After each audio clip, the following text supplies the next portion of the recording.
Hello বন্ধুরা, welcome back to our channel Riya Dutta lifestyle. কেমন আছো তোমরা সবাই? অবশ্যই তোমরা ভালো আছো, আমিও ভালো আছি। আর গরমে যতটা ভালো থাকা যায় তো ততটাই আছি। আমি আবারও একটা নতুন রেসিপি নিয়ে চলে এসেছি। এই যে কি রান্না করব তাই জন্য জোগাড় করে নিয়েছি। আলু কুচিয়ে নিয়েছি, পেঁয়াজ কুচিয়ে নিয়েছি আর টমেটো। আর এটা হচ্ছে মাছের ডিমের বড়া ভাজা করে রেখেছি। বড়া ভাজার ভিডিওটা অন্য কোনো ব্লগে আমি দিয়ে দেবো, কীভাবে আমি বড়া ভাজি। তো আজকে আমি সেটা দিতে পারলাম না, তার জন্য কিছু মনে করো না। আর কড়ার মধ্যে দেখো তেল আছে, এই তেলেতেই আমি মাছের ডিমের বড়া ভেজেছিলাম। তার মধ্যে আরেকটু তেল মিশিয়ে নিলাম আমি, কেননা এই একটা তেলেতেই আমি পুরো রান্নাটা করে নেবো, যে কারণে মিশিয়ে নিলাম।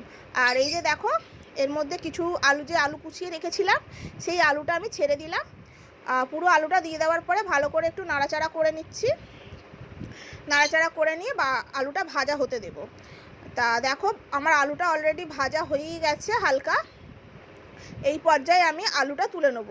আমার ওই এক হাতে ক্যামেরা ধরে আর এক হাতে আলু তুলতে অসুবিধা হচ্ছিল বলে ক্যামেরাটা আমি স্টপ করে রেখে দিয়েছিলাম। আর এই যে দেখো, থালায় আমি আলুটা ভাজা তুলে নিয়েছি।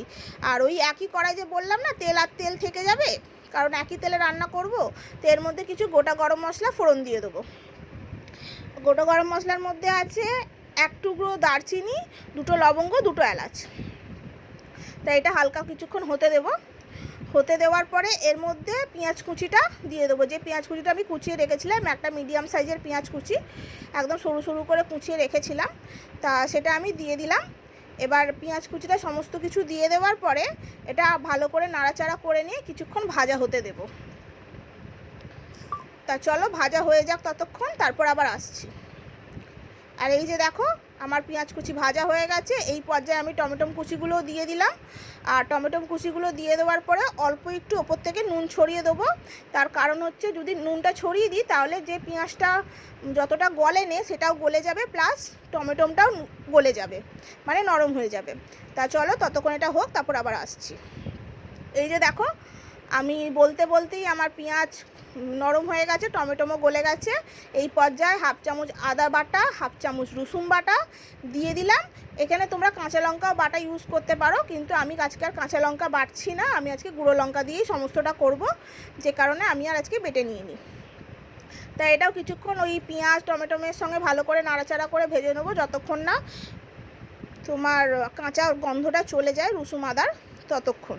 তাই এর মধ্যে ভাজা হয়ে যাওয়ার পরে আমি এর মধ্যে হলুদ গুঁড়ো, লঙ্কা গুঁড়ো, মানে এটা কাশ্মীরি লঙ্কা গুঁড়ো, আর এটা হচ্ছে লাল লঙ্কা মানে ঝাল লঙ্কার গুঁড়ো, তারপর একটু জিরে গুঁড়ো দিয়ে দিলাম। তারপর সমস্ত কিছুটা ভালো করে আবার মাখিয়ে নেবো, মানে নেড়ে নেবো। এর মধ্যে অল্প একটু জল দিয়ে ভালো করে কষতে দেবো। তা আমি অল্প একটু জল দিয়ে অ্যাড করে দিলাম, দেখতেই পাচ্ছ। এবার এইটা ভালো করে জলের সাথে মিশিয়ে নিয়ে ভালো করে নাড়াচাড়া করে নিয়ে মিশিয়ে নিয়ে ততক্ষণ একদম লো হিটে এটা হতে দেবো। তা চলো ততক্ষণ এটা হয়ে যাক, তারপর আবার আমি তোমাদের সামনে আসছি পরের স্টেপটা নিয়ে। তাই যে দেখো, তেল ছেড়ে দিয়েছি, যে তেলটা তোমাদেরকে আমি দেখাচ্ছি, ভালো করে কষানো হয়ে গেছে। তো এই পর্যায়ে আমি ভালো করে নাড়াচাড়া করে নিয়ে আমি ভেজে রাখা যে আলুর টুকরোগুলো রেখেছিলাম ওগুলো অ্যাড করে দিলাম। তো এইগুলো অ্যাড করে দেওয়ার পরে অল্প একটু জল অ্যাড করে দেবো, যাতে আলুগুলো ভালো করে কষানো যেতে পারে। একদম নামমাত্র জল, যেটা মানে না দিলেও নয়, কিন্তু আমি একটু দিচ্ছি, সেই জন্য একদম অল্প একটু জল। তোমরা দেখতেই পেলে কইটুকু জল দিয়েছি, খুব একটা জল দিইনি। তা এবার ভালো করে এটা ভাজা হয়ে যাবে। তো হয়ে যাওয়ার পরে আবারও আসছি। এই যে মশলাটা কষানো হয়েই গেছে, এর মধ্যে পরিমাণ মতো যতটা জল লাগে, মানে একটা তরকারি হতে এবং যতটা ঝোল খাবো আমরা ততক্ষণ পর্যন্ত, যতটা লাগে ততক্ষণ পর্যন্ত জল দিতে থাকবো। এই যে আমরা পরিমাণ মতো জল দিয়ে দিলাম। দিয়ে দেওয়ার পরে ভালো করে নাড়িয়ে খুন্তির মধ্যে মশলাগুলো যেগুলো লেগেছিলো, কড়ার সাইডে যেগুলো লেগেছিলো সমস্তটা মিশিয়ে দিয়ে আমি ঢাকনা চাপা দিয়ে দেবো। আর একটু জল দিয়ে দিলাম, কারণ একটু কম কম লাগছিল, আলুটাও তো গলতে হবে, তাই জন্য। তা এর ওপর আমি সমস্ত কিছু মশলাগুলো ঝোলের মধ্যে মিশিয়ে দিয়ে আমি ঢাকনাটা চাপা দিয়ে দেবো। ততক্ষণ পর্যন্তই ঢাকনাটা চাপা থাকবে যতক্ষণ পর্যন্ত আলুটা না গলছে। আমি ঢাকনা চাপা দিয়ে রান্নাটা করি। কেন? তার কারণ হচ্ছে ঢাকনা চাপা দিয়ে রান্না করলে রান্নাটা তাড়াতাড়িও হবে, তাড়াতাড়িও আলু গলে যাবে এবং গ্যাসটাও কম পুড়বে। তো এই জন্যই আমি ঢাকনা চাপা দিয়ে রান্না করি। তা তোমরা কে কে ঢাকনা চাপা দিয়ে রান্না করো অবশ্যই আমাকে কমেন্ট করে জানিও। আর এখানে প্রচুর গরম পড়েছে, তোমাদের কার কার গরম লাগছে অবশ্যই সেটাও কমেন্ট করে জানিও।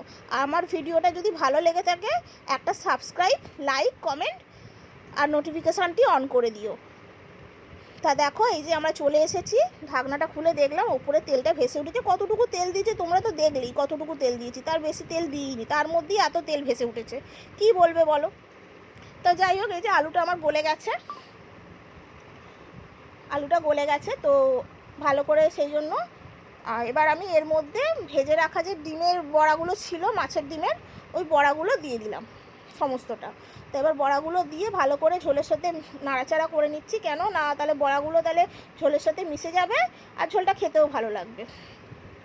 তা সেই হিসাবে আমি বড়াগুলো ভালো করে নাড়াচাড়া করে মিশিয়ে দিলাম। 2-3টে বড়া আমি উল্টেও দিচ্ছি, কারণ ওগুলো একদম ওপর দিকে দেখো উঠে আছে বলে আমি ওই জন্য 2-3টে বড়া আমি আরও উল্টে পাল্টে দিচ্ছি। তা চলো ততক্ষণ এটা হোক, ততক্ষণ এটা মানে ঝোল তরকারিটা হয়ে যাক, তারপর আবারও আমি তোমাদের সামনে আসছি, দেখতে থাকো পুরো ভিডিওটা। এই যে দেখো টকবক করে ফোটাই শুরু করে দিয়েছে, এই পর্যায়ে আমি গরম মশলাগুলো অ্যাড করে দিলাম। একটা আমি পরেও করতে পারতাম, কিন্তু আমি এই পর্যায়ে অ্যাড করে দিলাম, যেহেতু আমি একটা ছোটো জায়গায় ঢালবো, তো সেই পর্যায়ে আমি যদি অ্যাড করতাম তাহলে হয়তো নাড়াচাড়া করতে অসুবিধা হতো।